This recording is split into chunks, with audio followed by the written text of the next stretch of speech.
আসসালামু আলাইকুম প্রিয় দর্শক, অন্য মঞ্চের আলোচনায় আজ আমাদের সঙ্গে অতিথি হিসেবে আছেন আওয়ামী লীগের ভবিষ্যৎ কি, এই আলাপগুলো আমরা গত ১.৫ বছর যাবতই নানা বিশ্লেষণে করে আসছে, দেশি বিদেশি বিভিন্ন গণমাধ্যম করে এসছে। কেউ বলছে আওয়ামী লীগ নাই, আওয়ামী লীগ একদম শেষ, আবার কেউ বলছে আওয়ামী লীগ শীঘ্রই ফিরবে, শীঘ্রই ফিরতে যাচ্ছে। এই যখন আলাপের অবস্থা, আমি অসংখ্য কন্টেন্টে আওয়ামী লীগ নিয়ে আলাপ করেছি যে আওয়ামী লীগ শেষ হবার নয়, আজকেও আবারও বলবো যে আওয়ামী লীগ শেষ হবার নয়। কিন্তু আজকে আমার বিশ্লেষণ অবশ্যই করবো শেষ অংশে, কিন্তু তার আগে কাতার ভিত্তিক গণমাধ্যম আল জাজিরা আজকে একটি বিশ্লেষণ করেছে যে আওয়ামী লীগের ভবিষ্যৎ কি হতে যাচ্ছে বা কি হতে পারে, তার আলোকে আমরা কথা বলবো। আল জাজিরার শিরোনাম, can Bangladesh Awami League survive election, ban ex PM Hasina's exile. Bangladesh Awami League নির্বাচনী নিষেধাজ্ঞায় আওয়ামী লীগ প্রাক্তন প্রধানমন্ত্রী শেখ হাসিনা নির্বাচনে এই অবস্থায় আওয়ামী লীগ কি টিকে থাকবে, এমন বিশ্লেষণকে কেন্দ্র করে আল জাজিরার বিশ্লেষণটি, আমরা আল জাজিরার বিশ্লেষণটা একটু দেখতে চাই, তারপরে আমরা আমাদের কথা বলতে চাই। আল জাজিরা তাদের বিশ্লেষণে বাংলাদেশের সাধারণ মানুষের সাথে কথা বলেছে এবং একজন বিশিষ্ট জনের সাথেও কথা বলেছে। কথা বলবার আলোকে সাধারণ মানুষের মত এবং বিশিষ্ট জনের মত নিয়ে বিশ্লেষণ করেছে। আল জাজিরা বলছে যে বাংলাদেশের মধ্যাঞ্চলের রাজবাড়ী জেলার পদ্মা নদীর তীর, ভোরবেলা মাছ ধরা শেষে সেখানে পা ধুয়ে নিচ্ছিলেন মাঝি রিপন মৃধা। আশপাশের বাজারের দোকানের দেয়াল ও শাটারের দিকে তাকিয়ে তার চোখে পড়ে এক অদ্ভুত শূন্যতা। কিছুদিন আগে যেখানে সাবেক প্রধানমন্ত্রী শেখ হাসিনার নেতৃত্বাধীন আওয়ামী লীগের স্থানীয় নেতাদের পোস্টার ও ব্যানার ভরেছিল এলাকা, এখন সেখানে তার কোনো চিহ্ন নেই। 15 বছর ক্ষমতা ধরে রাখা দলটি এখন প্রায় অনুপস্থিত। 24 সালে ছাত্র জনতার অভ্যুত্থানে শেখ হাসিনা সরকারের পতন হয়। বাংলাদেশের রাজনীতিতে আসে এক নাটকীয় মোড়। শেখ হাসিনা দেশ ছেড়ে ঘনিষ্ঠ মিত্র ভারতে চলে যান। এরপর আওয়ামী লীগকে সব ধরনের রাজনৈতিক কর্মকাণ্ড থেকে নিষিদ্ধ করা হয়। শেখ হাসিনারই প্রতিষ্ঠিত বিশেষ ট্রাইব্যুনাল তার অনুপস্থিতিতে গণহত্যার নির্দেশ দেওয়ার দায়ে তাকে মৃত্যুদণ্ড দিয়েছেন। এই প্রেক্ষাপটে 17 কোটি মানুষের বাংলাদেশে আগামী 12 ফেব্রুয়ারি শেখ হাসিনার পতনের পর প্রথম জাতীয় সংসদ নির্বাচন অনুষ্ঠিত হতে যাচ্ছে। তবে এই নির্বাচনে থাকছে না আওয়ামী লীগ, অথচ এই দলটি স্বাধীনতার পর দীর্ঘ সময় ধরে দেশ শাসন করেছে। আজীবন আওয়ামী লীগের সমর্থক রিপন মৃধা বলছেন, দল নিষিদ্ধ হওয়া নির্বাচনের প্রতি তার আগ্রহ কমে গেছে। তবু ভোট কিনে যেতে হতে পারে তার পরিবারের সংখ্যা ভোট না দিলে তাকে আওয়ামী লীগ পন্থী হিসেবে চিহ্নিত করা হতে পারে। নৌকা না থাকলে কাকে ভোট দেব, সেটাই এখন রিপন মৃধার কাছে বড় প্রশ্ন হয়ে দেখা দিয়েছে। আল জাজিরা এমনটা বলছে। শেখ হাসিনার শাসন আমলে আওয়ামী লীগের প্রধান প্রতিদ্বন্দ্বী বিএনপি ও জামাতে ইসলামী কঠোর দমন পীড়নের শিকার হয়। জামাত নিষিদ্ধ হয়, শীর্ষ নেতাদের ফাঁসি ও কারাদণ্ড দেওয়া হয়, গ্রেপ্তার হন বিএনপির হাজার হাজার নেতা কর্মী। সাবেক প্রধানমন্ত্রী খালেদা জিয়া কারাবন্দী অবস্থায় গুরুতর অসুস্থ হন। শেষ পর্যন্ত সেই অসুস্থতা নিয়েই গত ডিসেম্বরে মৃত্যু হয় তার। তারেক রহমান 17 বছর লন্ডনে নির্বাসনে থাকার পর সম্প্রতি দেশে ফিরে এসেছেন, হয়েছেন দলটির চেয়ারম্যান। নির্বাচনের প্রস্তুতির মধ্যে রাজনৈতিক সহিংসতা দেখা যাচ্ছে। বিএনপি জামাত সহ বিভিন্ন দলের নেতাকর্মীরা হামলা ও হত্যার শিকার হচ্ছেন। তবে এবার আওয়ামী লীগের সাধারণ সমর্থকরাও আর নিরাপদ নন। শেখ হাসিনার শাসনামলে সংঘটিত গুম, খুন, নির্যাতন ও দমন পীড়নের দায়ে দলটির বিরুদ্ধে জনরোষ তীব্র। গোপালগঞ্জের রিকশা চালক সোলাইমান মিয়া স্পষ্ট ভাষায় বলেন, নৌকা ছাড়া নির্বাচনে না। তার পরিবার এবার ভোট দেবে না বলে সিদ্ধান্ত নিয়েছে। এই মনোভাব গোপালগঞ্জের বহু বাসিন্দার। ঢাকার গুলিস্তানে আওয়ামী লীগের কেন্দ্রীয় কার্যালয় এখন কার্যত পরিত্যক্ত।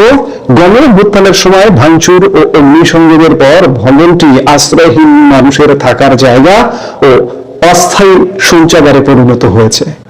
আশপাশের ব্যবসায়ীরা বলছেন, মাসের পর মাস কোনো আওয়ামী লীগ কর্মী চোখে পড়েনি। এখন কেউ আওয়ামী লীগ সমর্থক বলেও পরিচয় দেয় না। তবে দলের ভেতরে এখনো কেউ কেউ আশাবাদী। বাংলাদেশ ছাত্রলীগের সাবেক নেতা আরমান মনে করেন, আওয়ামী লীগ কৌশলগতভাবে নীরব রয়েছে। এই দল রাজনীতি থেকে মুছে যাওয়ার মতো নয়। আওয়ামী লীগ ফিরবে, আর সেটা শেখ হাসিনার নেতৃত্বেই। রাজনৈতিক বিশ্লেষক ও জবান পত্রিকার সম্পাদক রেজাউল করিম রনি অবশ্য ভিন্ন মত পোষণ করেন। তার মতে ফেব্রুয়ারি নির্বাচন টিকে যাওয়ায় আওয়ামী লীগের জন্য বড় চ্যালেঞ্জ। নির্বাচনের পর আওয়ামী লীগের সমর্থকরা স্থানীয় বাস্তবতায় নিজেদের মানিয়ে নেবে। ধীরে ধীরে তারা অন্য প্রভাবশালী শক্তির সঙ্গে যুক্ত হবে। এতে দলটির পুনর্গঠন কঠিন হয়ে পড়বে। রনির মতে শেখ হাসিনাকে ছাড়া ভবিষ্যৎ কল্পনা করা যায় কিনা তা নিয়ে আওয়ামী লীগের ভেতরে বিভাজন স্পষ্ট। তার দীর্ঘ স্বৈরাচারী শাসনে অনেক সমর্থক হতাশ। এই অবস্থায় আগের জায়গায় ফেরা প্রায় অসম্ভব।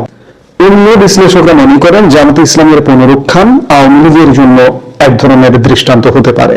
1971 সালে পাকিস্তানের পক্ষে অবস্থান নেওয়ার কারণে দলটি বহুবার নিষিদ্ধ ও দমন পীড়নের শিকার হলেও টিকে গেছে। বর্তমানে জরিপ অনুযায়ী জামাত তাদের ইতিহাসের সেরা নির্বাচনী ফলের দ্বার প্রান্তে। জাহাঙ্গীরনগর বিশ্ববিদ্যালয়ের সাবেক অধ্যাপক আমিন আহমদের মতে আওয়ামী লীগের আবেদন শুধু দলীয় কাঠামোর মধ্যে সীমাবদ্ধ নয়, এটি সাংস্কৃতিক ও সামাজিকভাবে গভীরভাবে প্রথিত। পুরোপুরি মুছে যাওয়া কঠিন। যুক্তরাষ্ট্র ভিত্তিক ইন্টারন্যাশনাল রিপাবলিকান ইনস্টিটিউটের জরিপে এখনো প্রায় 11% সমর্থন রয়েছে আওয়ামী লীগের। তবে বাস্তবতা হলো নির্বাচন মাঠে দলটি অনুপস্থিত। ভারত থেকে আওয়ামী লীগ নেতাদের ভার্চুয়াল তৎপরতা ঢাকায় স্কোপ সৃষ্টি করছে। দিল্লিতে এক অনুষ্ঠানে শেখ হাসিনার বক্তব্য নিয়ে বাংলাদেশ সরকার প্রকাশ্য অসন্তোষ জানায়। আটলান্টিক কাউন্সিলের দক্ষিণ এশিয়া বিশেষজ্ঞ মাইকেল কুগেলম্যান বলেন, আওয়ামী লীগ ছাড়া নির্বাচন পূর্ণ গণতান্ত্রিক নয়। তবে একই সঙ্গে তিনি মনে করেন দমন পীড়নের কারণে দলটি অনেকের চোখে বৈধতা হারিয়েছে। দক্ষিণ এশিয়ার রাজনীতিতে বংশানুক্রমিক দলগুলো সহজে মরে না বলে মন্তব্য করেন তিনি। পরিস্থিতি বদলালে আওয়ামী লীগের প্রত্যাবর্তন অসম্ভব নয়, তবে আপাতত দলটি কার্যত অচল। রাজবাড়ির রিপন মৃধার কাছে এই অনিশ্চয়তা গভীর বেদনার। তিনি বলেন, বাবার মুখে শুনেছি বঙ্গবন্ধু হত্যার পর আওয়ামী লীগের সংকটের কথা, কিন্তু এই বছর যা হচ্ছে তা যেন পুরো রাজনৈতিক নিশ্চিহ্ন হয়ে যাওয়ার মতো। আল জাজিরা সাধারণ মানুষ এবং একজন বিশিষ্টজন আমিন আহমদের সাথে আলাপ করে তাদের বিশ্লেষণ উপস্থাপন করেছেন। আমরাও এই গত 1.5 বছরে আওয়ামী লীগ নিয়ে শত শত বিশ্লেষণ করেছি এবং প্রত্যেকটি বিশ্লেষণে একটা কথা অন্তত পক্ষে বলেছি যে আওয়ামী লীগ শেষ হবার নয়, আওয়ামী লীগের ভবিষ্যৎ অনিশ্চয়তায় ভরা নয়। সাময়িক এবং দমন পীড়নটা পৃথিবীর ইতিহাসে সবচেয়ে বড় দমন পীড়ন। আওয়ামী লীগও 16 বছর কর্তৃত্ববাদী শাসন করেছে, এটি অস্বীকার করবার উপায় নেই। বিএনপি কিংবা জামাতের উপর দমন পীড়ন করেছে, মামলা দিয়েছে, হামলা করেছে, কিন্তু আজকে আওয়ামী লীগের উপর যেটি করা হচ্ছে এটি পৃথিবীর ইতিহাসে নজিরবিহীন। যার কারণে আওয়ামী লীগ ফ্রন্টে নেই, পেছনে আছে। আরেকটি জিনিস যে আওয়ামী লীগকে আপনি কিভাবে হারিয়ে দেবেন বলুন তো? আওয়ামী লীগের 16 বছরে কর্তৃত্ববাদিতা ছিল, দুর্বৃত্তরা আওয়ামী লীগে ঢুকে দুর্বৃত্তপনা করেছে।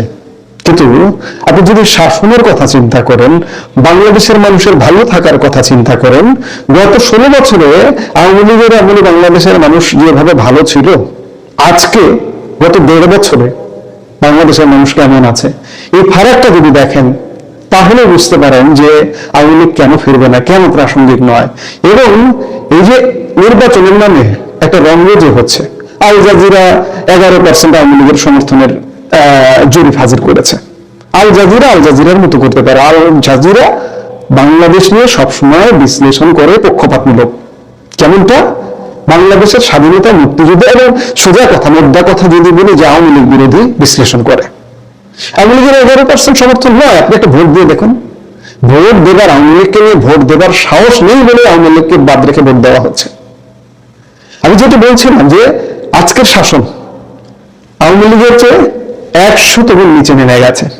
এবং এই যে 12 তারিখে যে নির্বাচন বন্ধের মাধ্যমে একটা নির্বাচন হচ্ছে, আপনি বাংলাদেশের নাগরিক, আপনার আওয়ামী লীগের প্রতি কোনো সমর্থন নেই, ধরুন আপনি বিএনপি বা জামাতই সমর্থন করেন, আপনি কি মনে করছেন যে 12 তারিখের পরে বাংলাদেশের চেহারা পাল্টে যাবে? এই এখনকার শাসনের থেকে উন্নত হবে? কোনো উন্নত হবে না। কারণ গত 1.5 বছরে বাংলাদেশের শাসন উন্নতির যে ভিত্তিগুলো থাকে, আওয়ামী লীগ যেটা রেখে দিয়েছিল, সেই ভিত্তিভূমি ধ্বংস করে ফেলানো হয়েছে। অর্থনীতি, ব্যবসা বাণিজ্য, শিল্প, কর্মসংস্থান সবকিছু ধ্বংস করে ফেলানো হয়েছে। আপনার শক্তি, জ্বালানির ভিত্তি ধ্বংস করে ফেলানো হয়েছে, এবং জ্বালানি যারা যোগান দেয় তাদের সাথে ইতিমধ্যে সংঘর্ষের রাস্তা খোলা হয়েছে। এই যে আদানির সাথে ইতিমধ্যে সংঘর্ষের রাস্তা খুলেছে বর্তমান সরকার। আপনি বিদ্যুতের সংকটে পড়বেন, আপনি জ্বালানির সংকটে পড়বেন, আপনি গ্যাসের সংকটে পড়বেন, আপনি অর্থনৈতিক যে গতি সেই গতিটা আরো থেমে যাবে, কর্মসংস্থানের গতি থেমে যাবে, আপনার ব্যবসার গতি থেমে যাবে। তবে আপনি কোনোভাবে আওয়ামী লীগের চেয়ে ভালো শাসন দিতে পারবেন না। যখন দিতে পারবেন না তখন আওয়ামী লীগ ফেরাটা প্রাসঙ্গিক হয়ে যাবে, আজকেই প্রাসঙ্গিক আছে। এবং আরেকটি জিনিস, খুব বেশিরভাগ আওয়ামী লীগ বিরোধী মানুষগুলো বলে যে আওয়ামী লীগ পালিয়ে গেছে। আওয়ামী লীগের কতজন পালিয়ে গেছে? এমনকি আওয়ামী লীগ প্রধান শেখ হাসিনাও পালিয়ে যাননি। বাংলাদেশের সেনাবাহিনী নিয়োজিত তত্ত্বাবধানে সশস্ত্র বাহিনী তাকে ভারতে রেখে এসছে বাংলাদেশ পরিস্থিতির কারণে। আওয়ামী লীগ নেতারা, দুর্বৃত্তরা পালিয়ে যেয়ে থাকতে পারে, এবং আওয়ামী লীগের নামে যে দুর্বৃত্তগুলো, সেই দুর্বৃত্তগুলা আওয়ামী লীগ যদি ফেরে, সেই দুর্বৃত্তগুলা হয়তো আর ফিরতে পারবে না। তাদের এলাকা তাদেরকে অ্যাকসেপ্ট করবে না, এলাকার লোক জমি তাদেরকে গণধোলাই দেবে আগামীতে। কাজেই আওয়ামী লীগের বেশিরভাগ মানুষ বাংলাদেশে আছে এখনো পর্যন্ত বলতে পারি যে 125-30 জন মন্ত্রী সাংসদ অ্যারেস্ট হয়ে জেলে আছেন, ধরুন 100 জনের মতো এমপি বাইরে আছেন, এখনো শতাধিক এমপি বাংলাদেশে আছেন। আওয়ামী লীগের অর্ধেক কেন্দ্রীয় নেতা বাংলাদেশে আছে, জেলা উপজেলা বিভিন্ন পর্যায়ের নেতা কর্মীরা এখনো বাংলাদেশে আছে, হাজার হাজার লক্ষ লক্ষ, কত শত গেছে, কত হাজার দেশ ছেড়ে চলে গেছে। যারা চরম বিতর্কিত তারা আর এই দেশে আসতে পারবেন না। কাজেই এই দেশে আওয়ামী লীগ আছে, আওয়ামী লীগের নেতা কর্মী সমর্থক সবাই আছে। পরিস্থিতি একটু ভিন্ন হলে আওয়ামী লীগ ফিরবে। এবং আমি তো ধারণা করছি আগামী সেনাবাহিনী, ধরুন আমি এর আগেই বলেছি যে সেনাবাহিনী ব্যারাকে ফিরে যাবে 28 ফেব্রুয়ারি।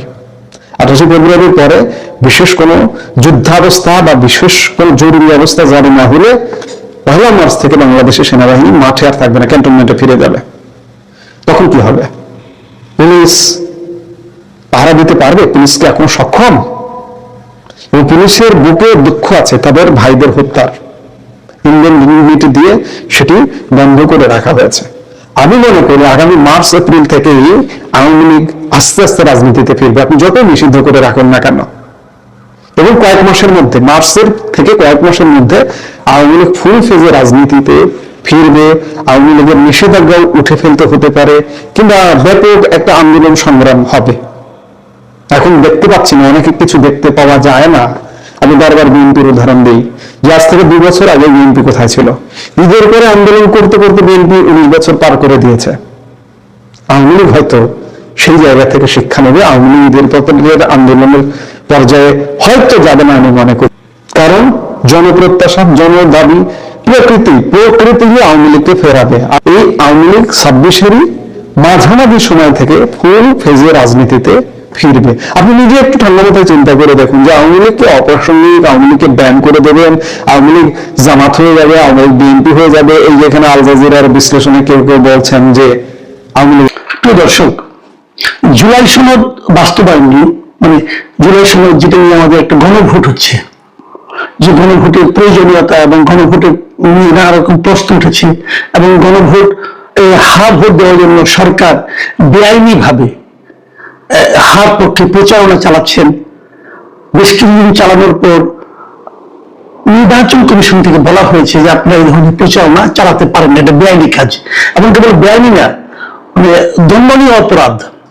যত সরকারি কর্মচারী কর্মকর্তা এর পক্ষে প্রচারণা চালিয়েছেন তারা সবাই দণ্ডনীয় অপরাধ করেছেন। এবং আমি মনে করি এই সরকারি কর্মচারী কর্মকর্তাদের দণ্ডনীয় অপরাধ করার ক্ষেত্রে যে বা যারা প্ররোচনা দিয়েছেন, তিনি উপদেষ্টাই হন আর প্রধান উপদেষ্টার বিশেষ সহকারী হন, তাদের সবাইকে আইনের আওতায় আনা উচিত। আমার প্রথম কথা। আরেকটা বিষয় নিয়ে একটা সন্দেহ হয়েছিল, সেই সন্দেহটা হচ্ছে যে যেদিন 12 তারিখে যদি নির্বাচন হয়ে যায়, যারা নির্বাচিত হচ্ছেন সংসদ সদস্য হিসাবে, তারপরেই কি এই অন্তর্বর্তীকালীন সরকারের অবসান ঘটবে?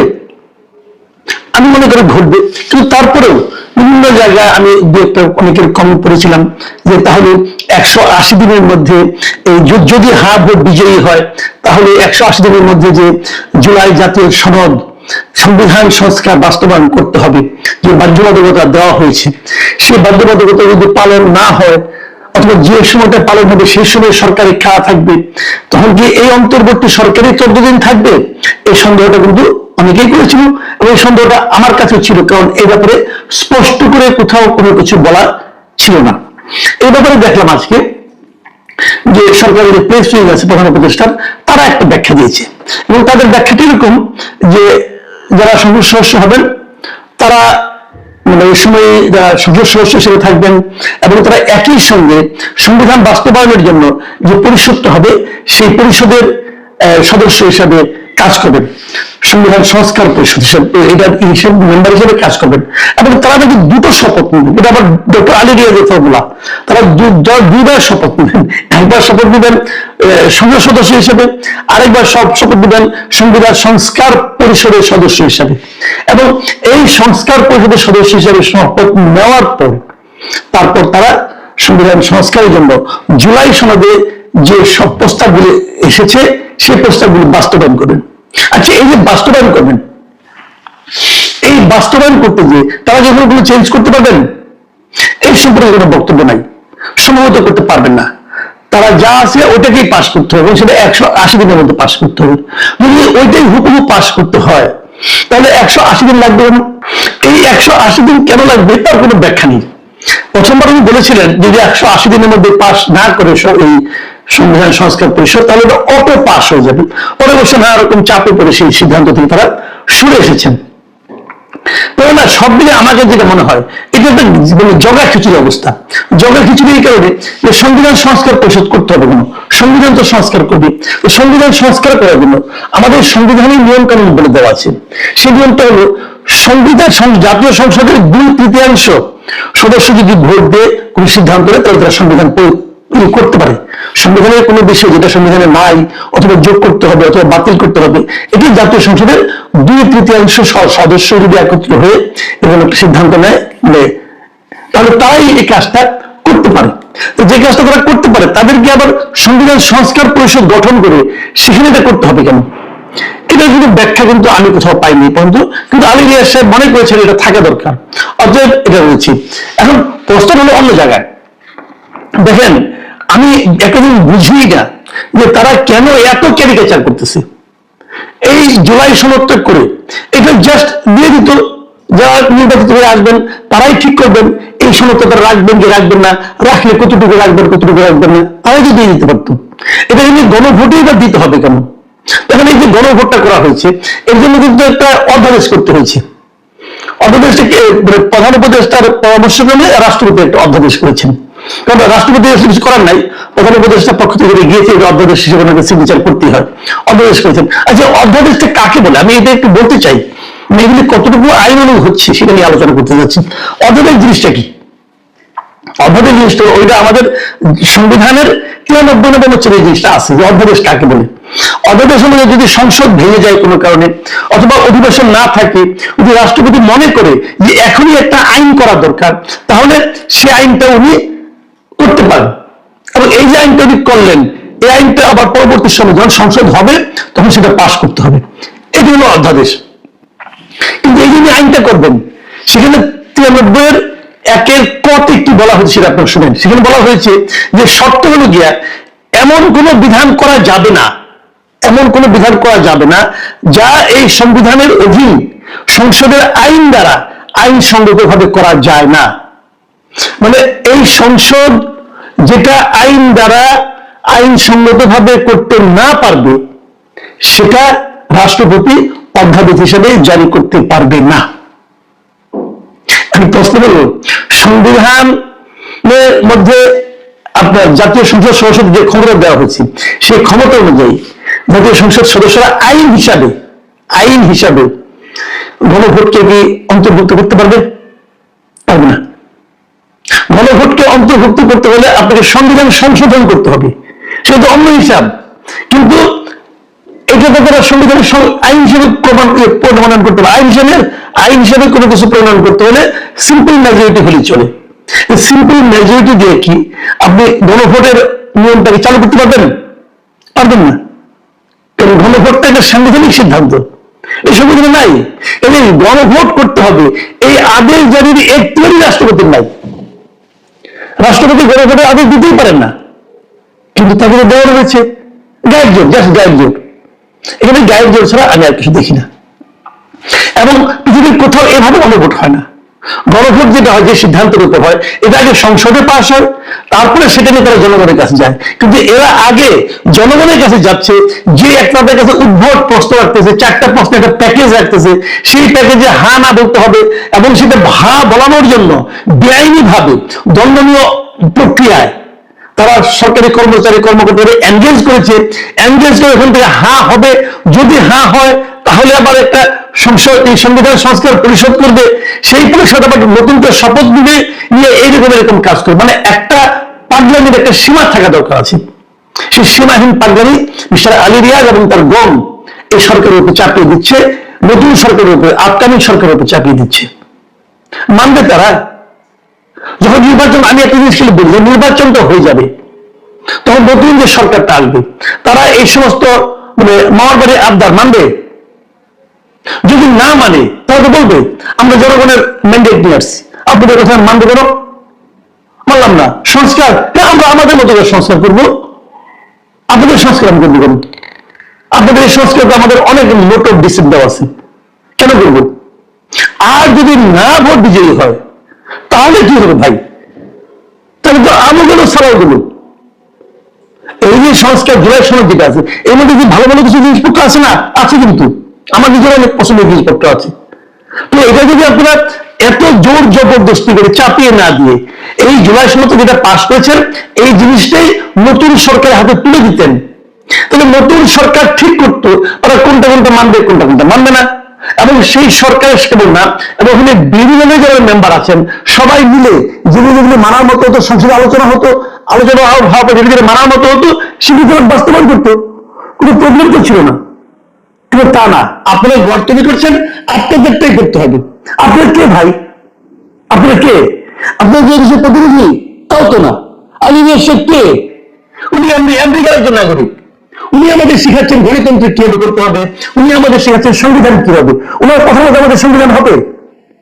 ডক্টর ইউনূস তাকে পছন্দ করেন, ওনাকে নিয়ে আসছেন, ওনাকে এই সমস্ত আওলা ঝাওলা কাজ করাচ্ছেন।